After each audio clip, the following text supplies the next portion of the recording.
Stephen and Rab here. Welcome to the Kilted Conies channel. Really, Kilted Conies. We'll roll with that, right? Today we've got a very important lesson for you. We're going to explain how you lose weight. So, how to achieve weight loss. Right, first of all, what we're going to look at is your training and your diet and everything else combined in your rest and recovery. In a nutshell. Let's break that down. Nutrition.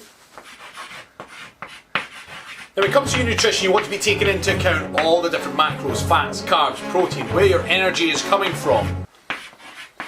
Then you're going to look at the volume of consumption for each of these, the total number of calories when taking account the individual macros. So, normally what we look at is probably around 40% carbohydrates, 30% fat and 30% protein.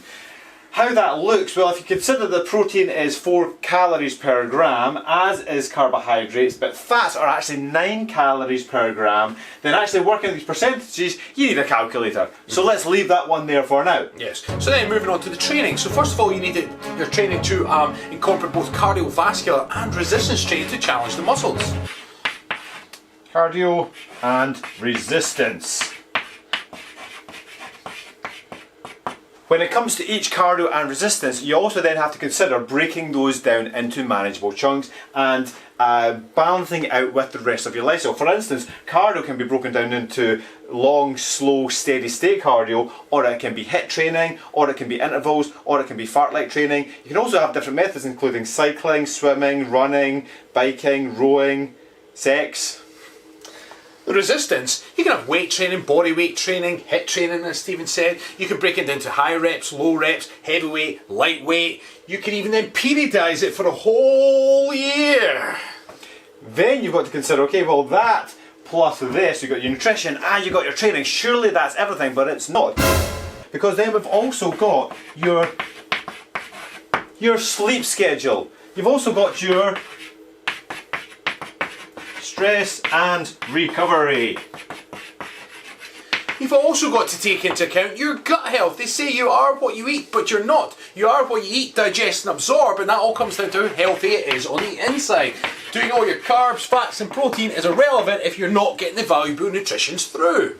So, when it comes to the gut health, that actually factors into your stress and recovery, which actually factors into your cardio and your resistance, which actually then factors into all of your nutrition. So when you encompass everything all there, you think, is that everything? Well, actually, no, it's not, because we've also got your personal psych. I don't have any space.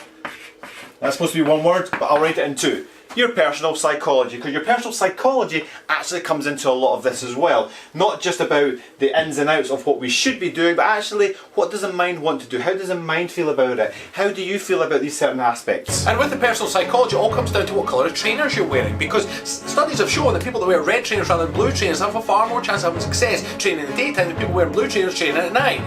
I can't actually back that up. However, what we can back up is all of that encompassed, you're still not there, because then you've got your genetics. Goddamn parents! Ugh. Your genetics absolutely fuck everything up, because you can have all of that, and if it doesn't suit your personal genetics and what your ancestors would have done, and everyone's got different ancestors, Rab has definitely got some Spanish in him. Not right now. I've certainly got the Nordic stuff because I'm just so bloody white. So when it comes to genetics, you want to encompass all of that. So the question is, do you want to be listening to all this garbage, especially the most important thing about the red and blue shoes, or... Watch this. Jump on 3. 1, 2, 3. Calm. Let's breathe. Do one thing.